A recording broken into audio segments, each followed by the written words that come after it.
This is my Mac Mini. It's from 2014, and it's good. Except for when it isn't. Because Apple, in their infinite wisdom, decided to ship it with spinning rust. And so, of course, it's my job to put one of these in there because, I mean, honestly, who wants to deal with 5400 RPM in macOS Monterey, right? Now, I don't know how to disassemble this, and so I'm kind of going in blind here, which is why I'm going to pull up a guide on how to do it on good old YouTube.com. Now they've got that up, I guess let's get started. This is not a guide in any way, might I just tell you that, because this is, well, I'm very amateur and I just like tinkering with things. So if you want a guide, don't follow this. Go somewhere else. Right, so annoyingly, Apple, in their, again, infinite wisdom, put the only screws, well, they put them on the bottom, and that's not the problem. They put them under this, which is sort of this plastic thing, and I suppose we're meant to pry it up if we want to get into it, so thankfully it's not, well, that is pretty hard actually, but we'll get there somehow. That is the wrong way. What was I thinking? We'll get there somehow. Oh, there we go. So I'm going to use these picks. I'm going to slide them under there.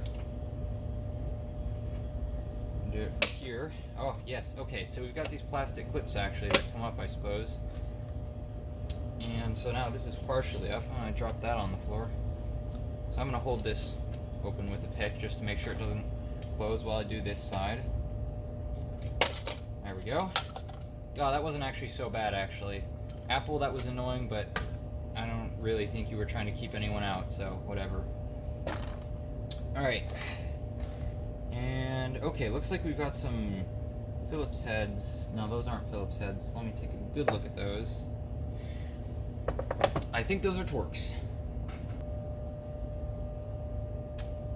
Ah, closer inspection. This is the type of Torx with a hole in it, so we want to use that. I've got, small size I've got for that is T5, so let's see if that works on here. Yeah, there we go. Now they're off.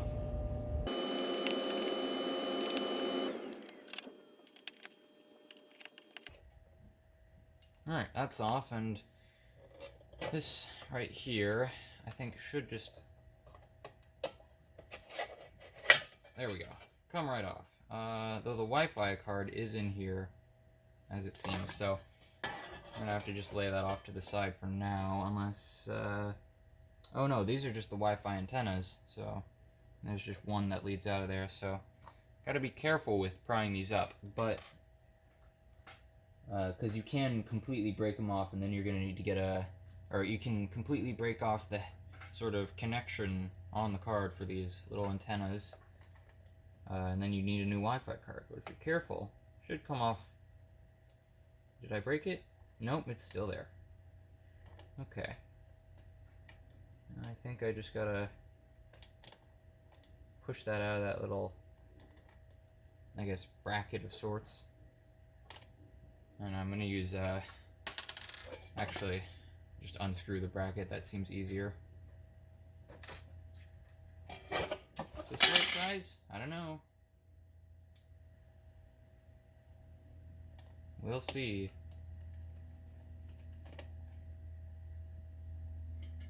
Looks to be so. Comes right off, and just place this little cover to the side somewhere. Right here for now, I suppose. This Mac is not very dusty. I honestly don't know what kind of environment it was in, as it came from a museum, which could vary from office to somewhere else, I guess. Something I have noticed is that there's a little header for a connection right here. There's nothing connected to it, so I have to wonder what went there. All right, looks like I gotta remove this cooler next. So, more Torx. That's fun. Gotta love these proprietary screws that we were immediately able to make bits for. It's like, Apple, who are you stopping? Use, oh, there goes the cover. This connector, I might need a little spudger. Let's see here, do I have anything that's small enough? Suppose not. This will have to do. Oh, what am I doing? Okay, apparently it flips up, actually. I'm gonna put the fan right there and then get under it with the corner of this thing and... yeah, there it goes. Comes right up. And there we are.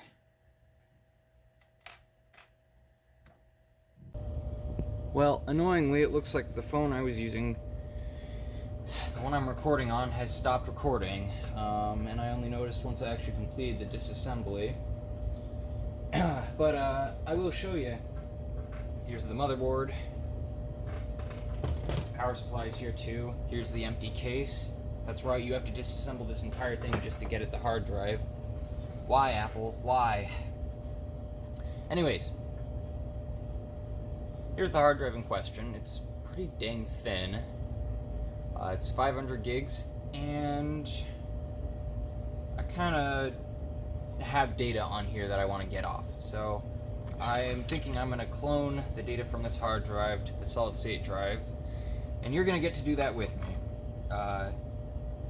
But not as long, because, well, you don't want to sit there for an hour waiting for it to clone all the data over. That's not fun. But it's gonna happen, so get ready.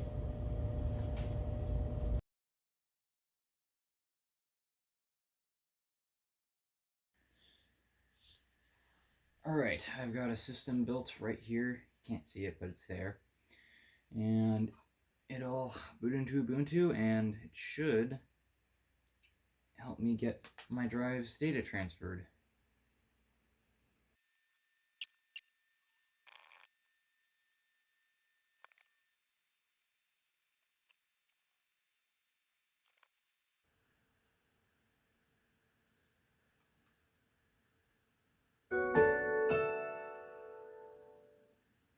Okay, Ubuntu's booted up, and I'm just gonna hit try Ubuntu. I want a desktop. Alright, from here, if you were doing this on your own, you'd want to go into this disks application. You see here we've got this Apple hard drive, and we've got this Kingston solid state drive. So what you want to do is you want to take a look at your partitions here, and first of all, I'm going to want to make a copy of this 210 megabyte fat partition on here. I don't know why it says this is 100 Celsius. I just touched it and it feels fine. So anyways, so we want a partition table first of all, I believe, and we're going to want to make sure this says GPT for any modern Macintosh system. So we're going to hit format, and there it goes, free space. We've got a partition table. So now we want to measure in megabytes, and the EFI partition on there was 210 megabytes, so we're going to create that. It's going to be 210. I'm going to name it EFI, and I'm not going to have any form of file system on there. There's no point. Alright, no file system. There we go. And so, there we go, 210.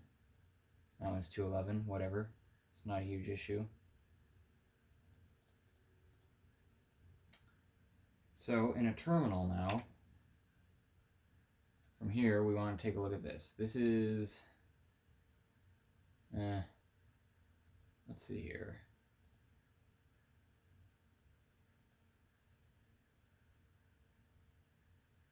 This is dev SDA1, and this is dev SDB1. So, from here, we want to type in sudo dd if equals /dev /sdb1 of equals /dev /sda1. Just make sure I've got that correct. Here's SDB1. And here's SDA1. Alright. And then hit enter. Okay, as you can see, that has finished. That only took about 5 seconds to do. It's not a very long process, but here's where things get a little bit, well, longer. Oh, looks like it can't actually mount that. Okay, so it looks like I'm not going to be able to do what I wanted to do here exactly, but what I would normally do is I would shrink this partition down to the lowest size it can go, so that you can spend the least amount of time copying data. Because if you put it at the least size it can go, that means it's really just files taking up the partition and not empty space, meaning the tool won't be spending time copying over a whole bunch of zeros and crap. And you'd make the partition on here the same size and then expand it to the full size of the drive once finished. But that's not happening. So what I'm going to do is I'm going to make the next one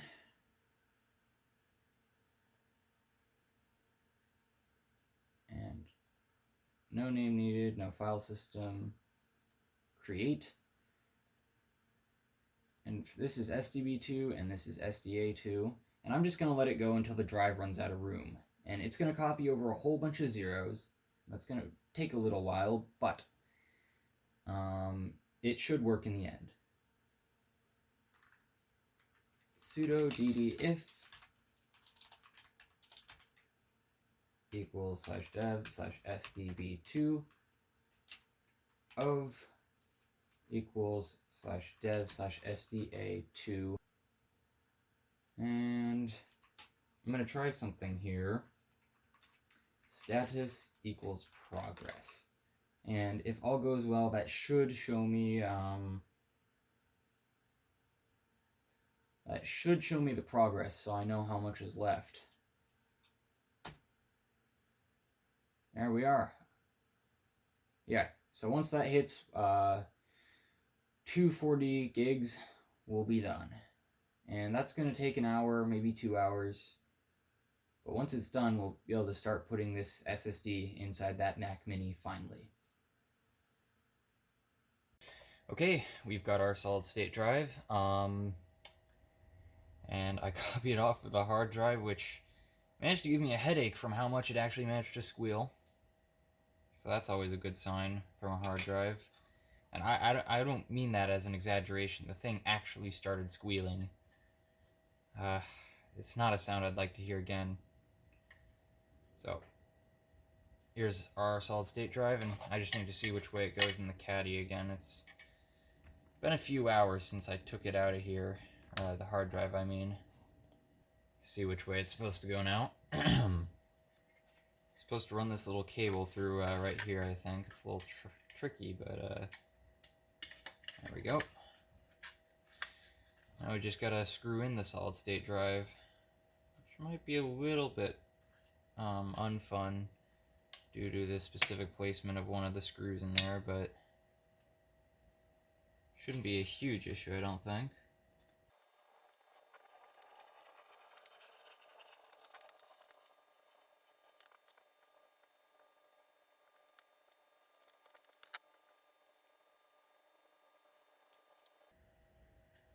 Alright, the SSD is in there nice and good now. We can grab our Mac Mini case and start mounting stuff back in here.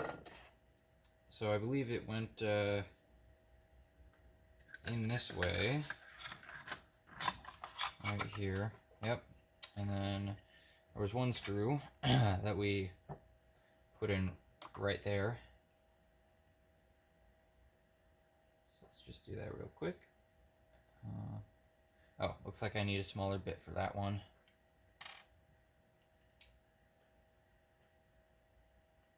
Yep, that fits good.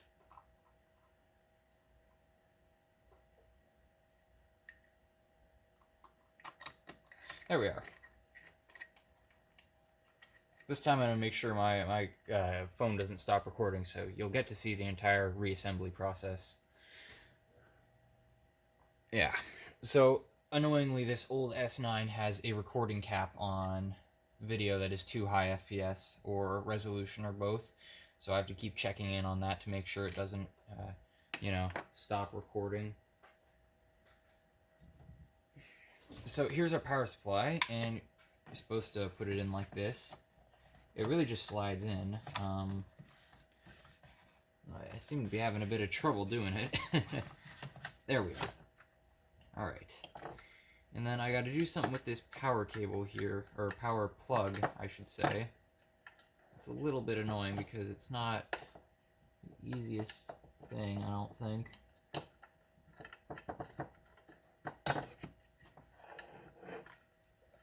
What happened is I took it out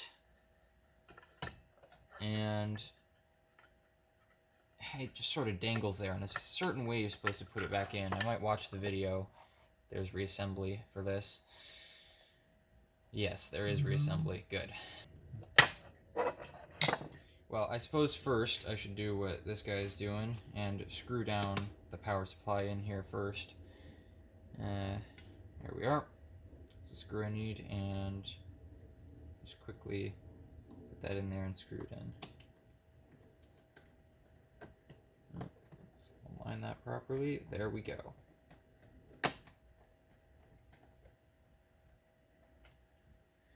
So that's in, and we can align this power connector here properly. Let's see. Alright, I believe I've got it back in position here.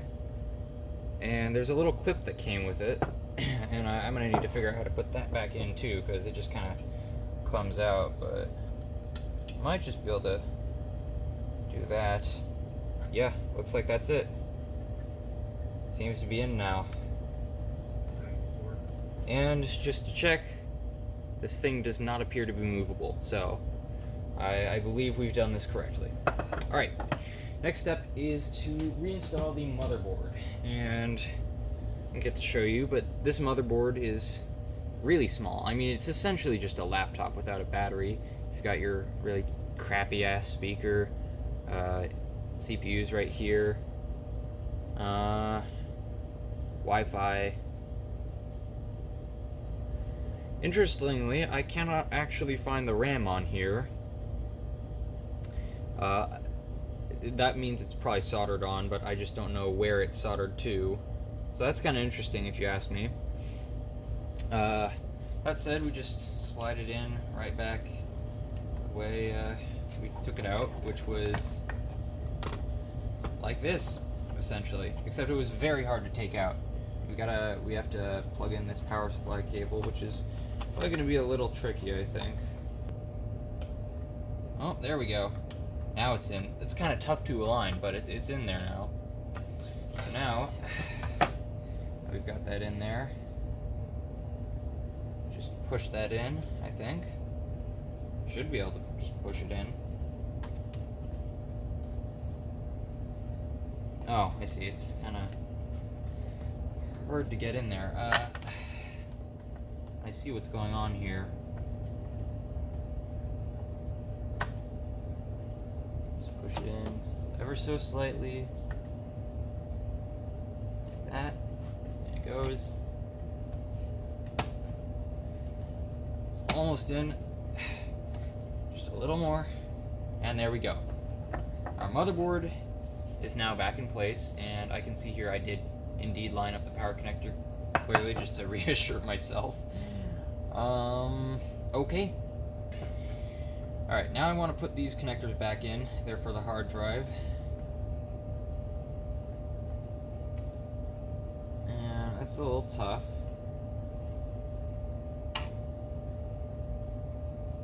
Because these are small connectors that you have to line up rather precisely.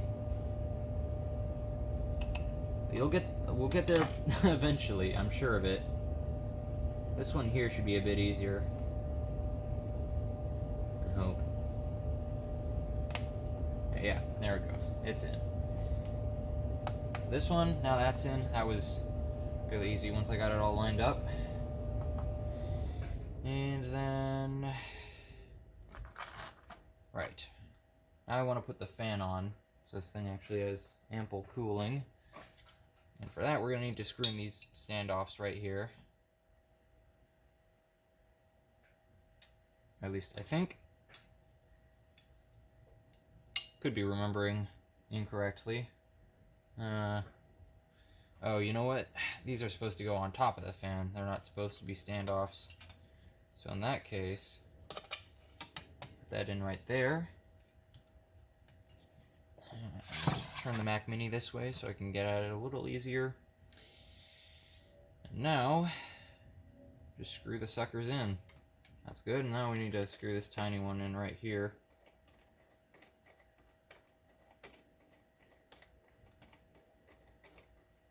Oh, come on. Play nice.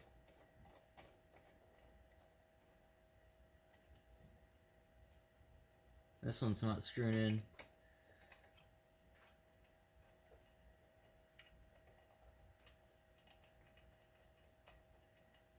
I mean, it's not essential. This thing, I can lift this thing. So I could probably just leave this undone and it wouldn't be a huge issue, but I'd like to have it in there. Just for peace of mind, really. Well, it doesn't seem to want to. I don't know what's stopping it, but I think it's probably a whatever thing. It's probably not a huge issue. Could be about this screw, though. I forgot what this goes to. I'm gonna have to take a look at the reassembly to see. I'm probably missing something here. I believe I found where this screw goes now. I have to take this fan back off real quick, and I would have had to anyways, because I'm realizing now... Uh-oh.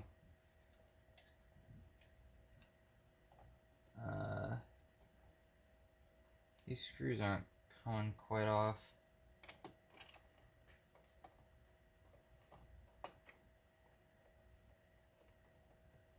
Oh no.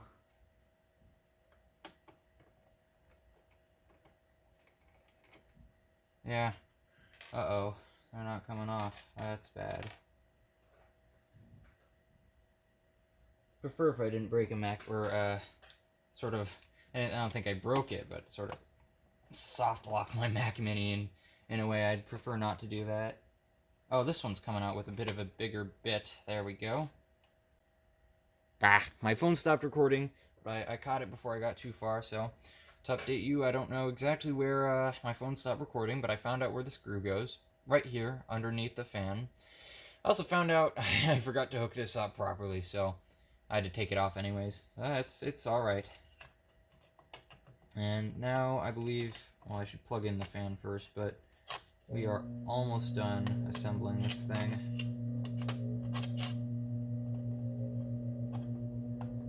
Alright, right in there it goes. And let's just, alright, do that, and get the screws it needs once again. They are right here.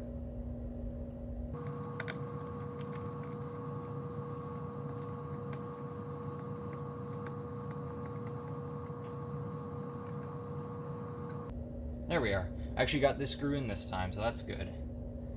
I suppose you should do that one first, because it takes a little bit of aligning. The hole's a bit too big for it, so you can wiggle it around, and that make it a little hard for you to get it in.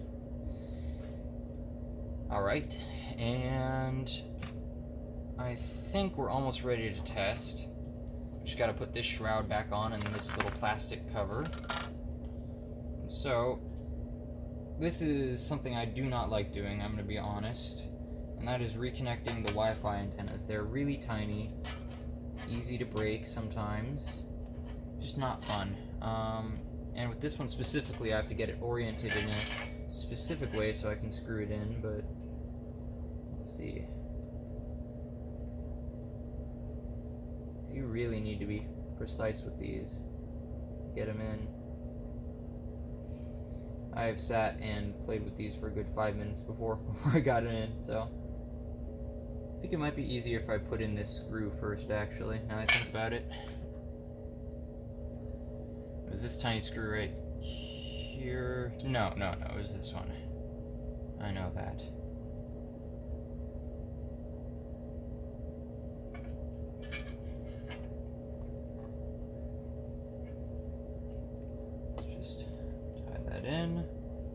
screw that in.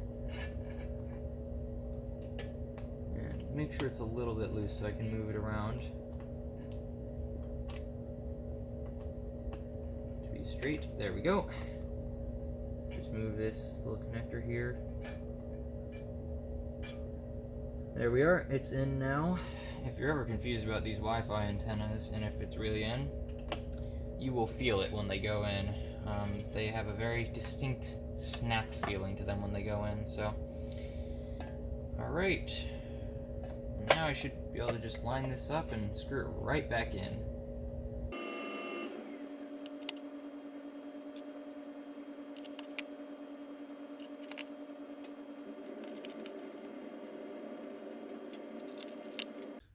Alright, here is our moment of truth. Does this thing even chime anymore? Power button's on the other side. Now that's a good sign. My TV stopped showing the no signal, so we should see the Apple in a moment, I think. If all has gone well.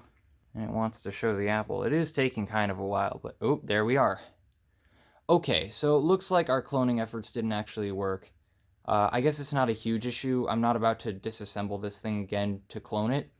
It just means I have to remove the old Mac Mini from my Apple ID account.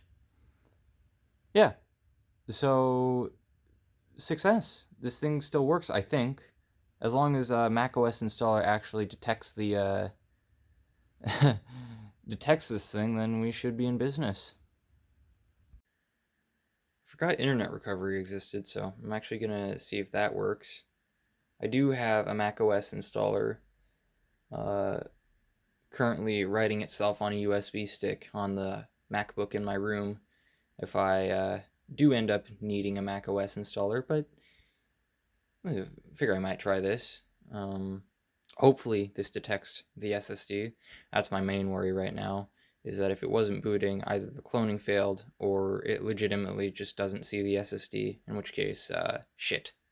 That's bad. I believe it's relying on these bigger screws to put this plate in, so just need to snap it on, and there we go.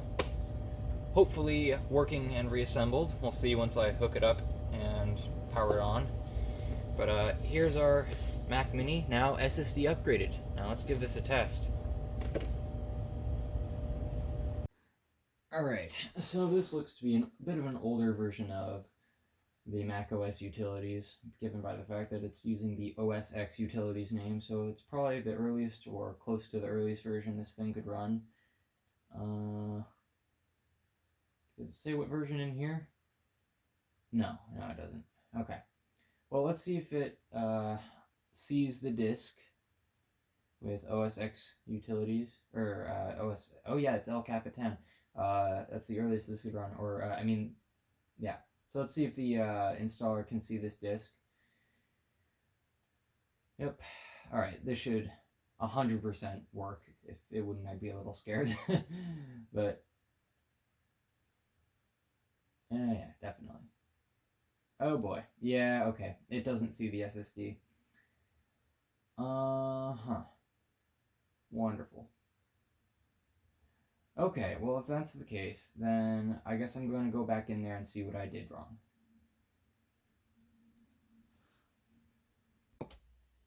So, as it turns out, I just disassembled this machine and reassembled it for absolutely no reason. Turns out, and I had this realization after I put it back together. Wait a moment, the macOS installer doesn't show disks that aren't initialized to run macOS. I've had this experience before, it's very annoying. So I just wasted about 45 minutes or so, but as you can see, it shows up here, and it is actually just fine, and I assume it was being detected just fine before. But this, of course, means the cloning failed, which is the better case, the better scenario here. Now, I'm realizing I'd prefer to use my macOS Monterey installer at this point, because it is almost done being created by my MacBook, and this is El Capitan, and it would just save me some time to use Monterey. So, I'll get back to you. Okay, and as you can see, it's working just fine. So we have our dual core i5, 4 gigs of RAM, Intel HD 5000, and here we have our Kingston solid state drive. Works pretty well. I'm expecting this to be quite a bit faster. You know, if I open up Safari or something, I expect it will probably open in a good amount of time compared to the hard drive. I can't say whether the system feels quicker just yet, but I expect it will. So, I'm gonna have a bit of fun messing with this, but that's not something that's part of this video. So, it's been a while since I've last actually made a computer related video, so I'm happy to say that this video has been a success. I hope you enjoyed, and I will hopefully get to see you in my next video, whenever that is. Goodbye.